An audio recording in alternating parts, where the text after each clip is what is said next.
आज के इस वीडियो में 1909 और 1919 के अधिनियमों के बारे में विस्तार से अध्ययन करेंगे। इसके बाद में चलते हैं 1909 में। अब देखो अंग्रेजों का कार्य क्या है। अंग्रेज अब ये दो भागों में यहाँ डिवाइड हो गए। इससे पहले मुस्लिम अलग हो गए, तो ये अंग्रेज हैं वो मुसलमानों को राजी करने की कोशिश करेंगे, पहली बात। दूसरी, ये नरम दल वालों को राजी करेंगे और गरम दल वालों का क्या करेंगे जी? क्या करेंगे बताओ? दमन करेंगे। ठीक है, इनको राजी करने की कोशिश रहेगी, इनको भी राजी करने की कोशिश रहेगी और इनका ये क्या करेंगे? दमन करेंगे।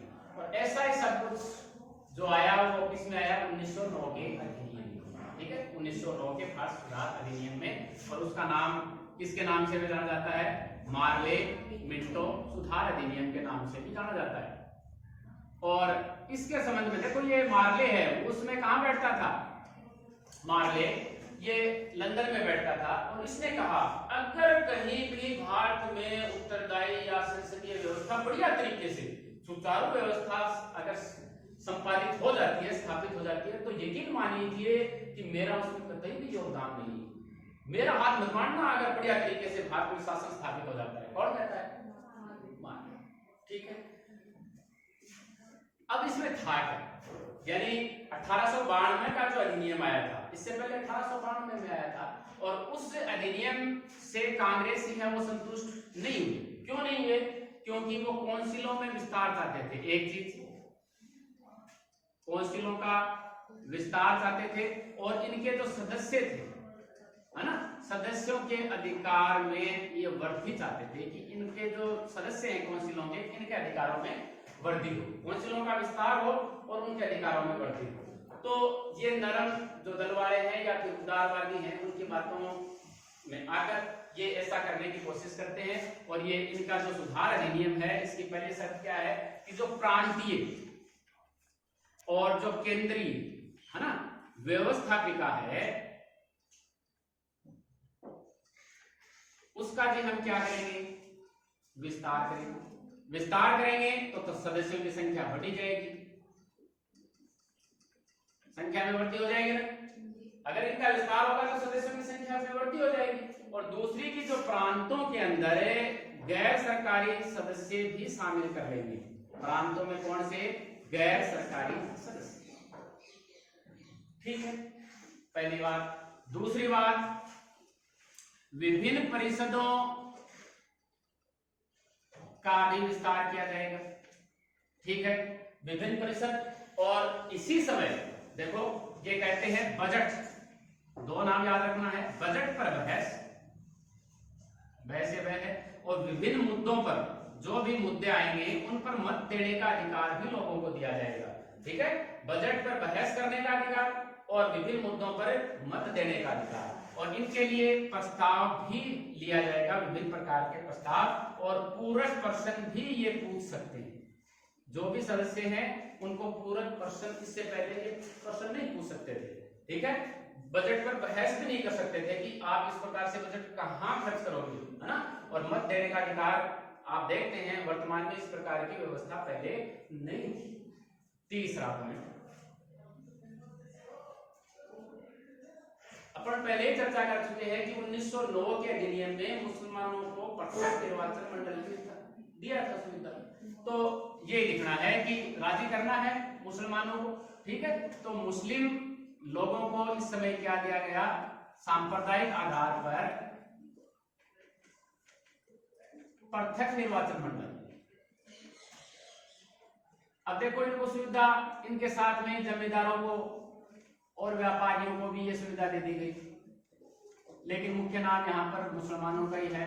और इसमें देखो प्रत्यक्ष निर्वाचन है, उसमें क्या होता था कि ये यहाँ तो ये मत देंगे और इसके अलावा जो सामान्य क्षेत्र है वहां पर भी इनके मत होंगे, यानी इनके लिए अलग ही एक क्षेत्र बना दिया कि यह क्षेत्र इनका ही है जी, पृथक अलग निर्वाचन मंडल। आजकल नहीं है ऐसी सुविधा, तो ये इस प्रकार से कर दिया।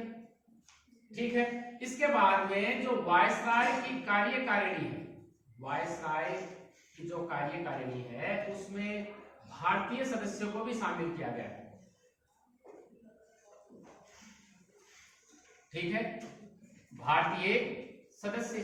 और पहले व्यक्ति जो भारतीय सदस्य इसमें शामिल हुए थे वो कौन थे? एस.पी. सिन्हा। ठीक है, फिर अगला जो पॉइंट है इसमें क्या आएगा कि जो चुनाव होंगे उसमें जो मतदाता है, मतदाता और दूसरा कौन होगा? उम्मीदवार। आपको ऐसा ही पहले लिखिए, उनकी योग्यता में निश्चित कर दी कि इनकी ये योग्यताएं हैं। तो ये है 1909 का जो अधिनियम है उसकी मुख्य मुख्य विशेषताएं, 5 जो विशेषताएं हैं। अब देखो इसमें दोष क्या रह जाते हैं कि देख चुनाव इन्होंने कर दिया, लेकिन जो चुनाव थे वो क्या थे? प्रत्यक्ष। तो अप्रत्यक्ष चुनाव प्रणाली नहीं जो वर्तमान में चलती है, प्रत्यक्ष। और जो उम्मीदवार हैं या मतदाताएं हैं उनकी योग्यता है वो उच्च रखी गई, संख्या इनकी सीमित रखी गई कि भाई सीमित संख्या में हम लेंगे और योग्यता उच्च रहेगी तो लोग वोट कैसे देंगे और उम्मीदवार कैसे खड़े होंगे, है ना।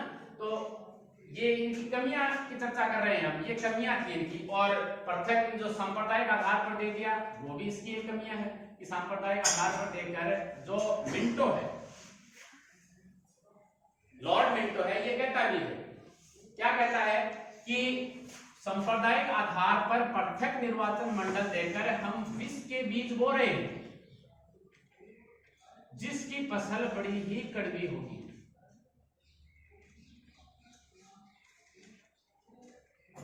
यानी आगे अगर भारत के इतिहास में हम देखेंगे तो ये सांप्रदायिक आधार है वो भारत को नष्ट करने की कोशिश करेगा, जहर के बीज बो रहे हैं हम इनको सांप्रदायिक आधार पर पृथक निर्वाचन मंडल देकर। तो ये इस प्रकार से है कौन सा? 1909 का अधिनियम। 1919 में चलते हैं, देखो क्या होता है। प्रथम जो युद्ध हुआ था उसमें भारतीयों ने सहयोग किया कि नहीं किया? ठीक है। दूसरा, क्रांतिकारी गतिविधि जारी हो रही थी लगातार। तीसरी, होम रूल जो लीग है उसके कारण वो मांग कर रही थी किसकी? स्वशासन। तो इन सभी के कारण अंग्रेजों को क्या बनाना पड़ा थी? हमने सहयोग के बारे में की थी, भर्ती करने वाला सार्जेंट भी कहा जाता था किसको? महात्मा गांधी को। प्रथम विश्व युद्ध के समय ये लोगों को फौज में भर्ती कराते थे, कौन है? गांधी जी। इसके कारण इन्हें केसरी हिंद की उपाधि भी मिली थी ना। जुल्लू युद्ध पदक, जोहर युद्ध पदक जो भी है ये पदक भी नहीं इस समय मिले थे। तो इस प्रकार की स्थिति बनती है। तो अंग्रेज कहते हैं कि लॉर्ड जॉर्ज ये इस समय प्रधानमंत्री थे वहां ब्रिटेन के, और एक व्यक्ति हैं मॉन्टेग्यू, ये इसको भारत सचिव नियुक्त करते हैं और कहते हैं कि ये कुछ न कुछ भारतीयों के बारे में ज्यादा ही सोचते थे। कौन? मॉन्टेग्यू। तो भारत के अंदर एक उत्तरदायी सरकार की स्थापना करने के उद्देश्य से लॉर्ड जॉर्ज हैं वो मॉन्टेग्यू को भारत सचिव नियुक्त करते हैं। और भारत सचिव 20 अगस्त 1917 को जो ब्रिटिश संसद है उसके अंदर ये कहते हैं कि निसंदेह तो क्या नाम है, शिक्षित भारतीयों की जो मांग है, शिक्षित भारतीय मांग कर रहे थे ना उस समय, निसंदेह शिक्षित भारतीयों की मांग गायब है। और वहां पर उत्तरदायी सरकार की कर्मिक व्यवस्था, यानी कर्म से हम व्यवस्था करेंगे। यहाँ पर कर्मिक उत्तरदायी व्यवस्था के तहत क्या करना है? स्वशासनिक संस्थाओं की स्थापना करनी है।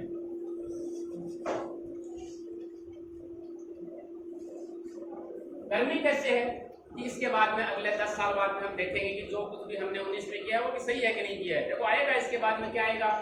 साइमन कमीशन आएगा ना भारत, वो 10 साल है, वो क्रम से है। कर्मिक उत्तरदायी शासन की स्थापना करनी है हमें। तो इसके लिए एक किसको नियुक्त करते हैं? मॉन्टेग्यू को नियुक्त करते हैं। और मॉन्टेग्यू और प्लस ये तो थे भारत सचिव और उसमें वायसराय कौन थे?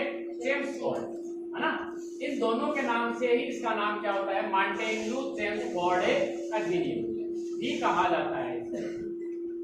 मॉन्टेग्यू है, इसको जो ये अधिनियम है इसको और भी संज्ञा देते हैं। ये संज्ञा देते हैं कि जो संसद है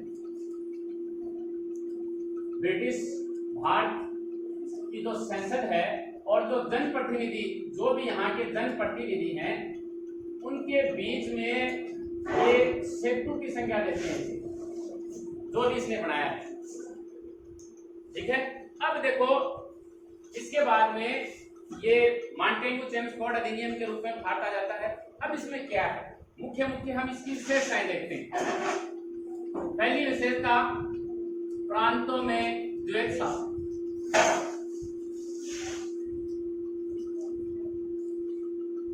ठीक है, द्वैत शासन प्रांतों में लागू होगा और द्वैत शासन के तहत दो प्रकार के विषय होंगे, एक सुरक्षित और दूसरा स्थानांतरित। सुरक्षित विषय है वो जो गवर्नर है, तो गवर्नर, प्रांतीय गवर्नर है, वो किसके साथ में, कार्यकारिणी के साथ में मिलकर कार्य करेगा इसके ऊपर। और जो स्थानांतरित है वो भारतीय जो मंत्री हैं वो उनके माध्यम से कार्य करेगा। इनके ऊपर भारतीय मंत्रियों के माध्यम से प्रांतीय गवर्नर कार्य करेगा और इनके ऊपर जो गवर्नर की कार्यकारिणी है उनके माध्यम से ये कार्य करेगा। तो सुरक्षित विषय है, उसमें देखो कौन कौन से आते हैं, जैसे न्याय से संबंधित जो भी है, जैसे पुलिस है ना, न्याय व्यवस्था जो भी है, रक्षा जो भी है, ये सभी किससे संबंधित आएंगे, सुरक्षित में आएंगे।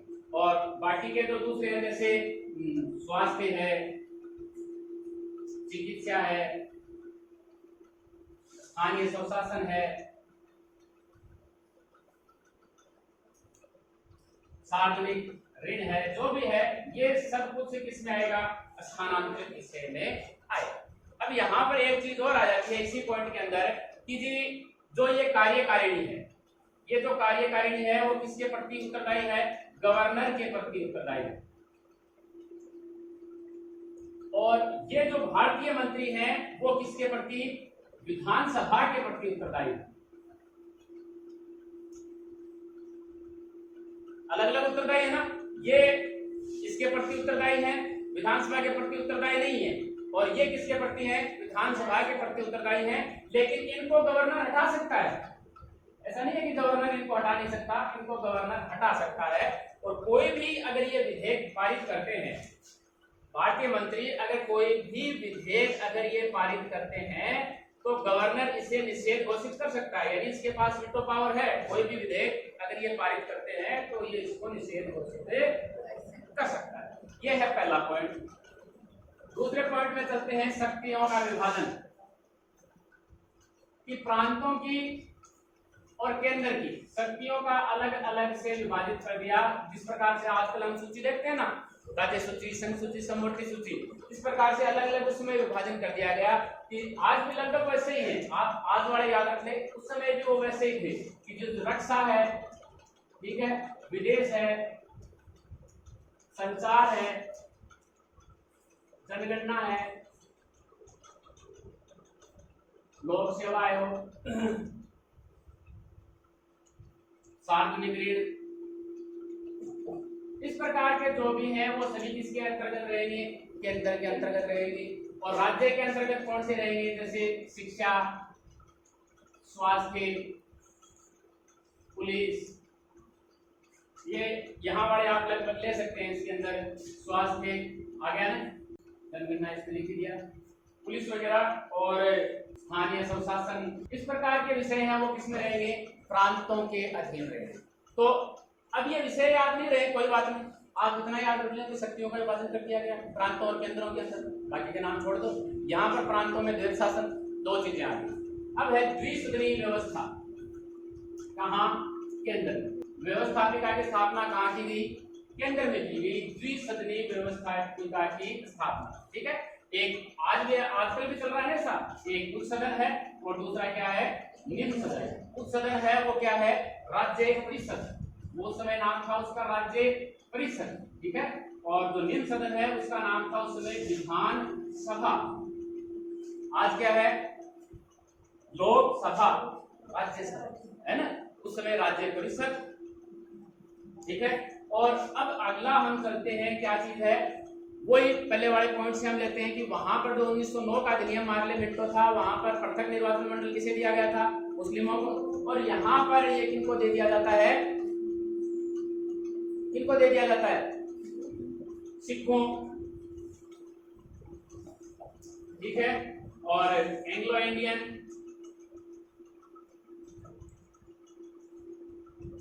यूरोपियन, यानी विस्तार गैर ब्राह्मण आप कर सकते हैं, यूरोपियन और भारतीय ईसाइयों को।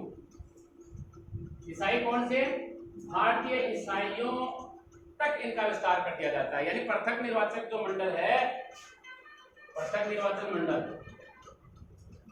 इसका विस्तार कर दिया जाता है। और अगला है लास्ट जो पॉइंट हम देखते हैं, यानी ये तो है पृथक निर्वाचन मंडल। अब यहां पर ये करते हैं उच्चायुक्त की स्थापना। उच्चायुक्त कहां पर, उच्चायुक्त की स्थापना किसके लिए, कि जब ब्रिटेन के अंदर अगर कोई भी भारतीय गए, ठीक है, उनके व्यापार, ब्रिटिश व्यापार और शिक्षा के लिए वहां पर क्या नियुक्त करेंगे, उच्चायुक्त नियुक्त करेंगे। और ये उच्चायुक्त किसके माध्यम से, भारतीय सरकार का परामर्श होगा। परामर्श कौन देगी, भारत सरकार। और नियुक्त कौन करेगा जी, ब्रिटिश सम्राट जी नियुक्त करेगा। तो ये इस प्रकार के इसकी मुख्य विशेषताएं हैं।